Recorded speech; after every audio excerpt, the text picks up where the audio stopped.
Allez, on passe au basket avec une salle mythique pour cette discipline et elle est à Paris. Oui, et la saison de basket a repris. D'ailleurs, Boulogne-le-Valois jouera dans 2 jours en Euroleague. Mais rien n'aurait pu être possible en France sans cette salle. Elle se trouve rue de Trévise et c'est là qu'a eu lieu le premier match de basket officiel en France.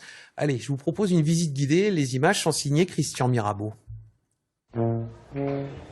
Depuis la rue, ici au 14 rue de Trévise, on n'imagine pas que derrière cette porte se trouve la plus vieille salle de basket du monde.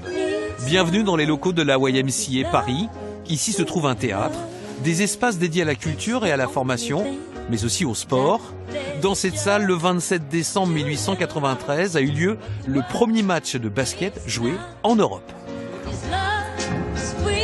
Ce gymnase, c'était une copie, comme une réplique du gymnase où a été inventé le basket aux États-Unis par un prof de sport qui s'appelait James Naismith.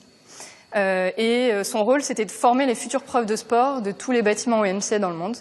Et un de ses étudiants, Melvin Ridout, a été envoyé à Paris pour être le premier prof de sport de ce gymnase. Ici, au gymnase de Paris, il y a toujours la piste de course sur laquelle on accrochait les paniers de basket tout simplement. Elle se situe à 3,05 m, en anglais c'est 10 feet. Et c'est toujours la règle aujourd'hui, tous les paniers sont à cette hauteur-là. L'association Union chrétienne des jeunes gens de Paris est propriétaire des lieux. Un site qui, après 127 ans d'existence, a besoin d'un sérieux coup de pinceau.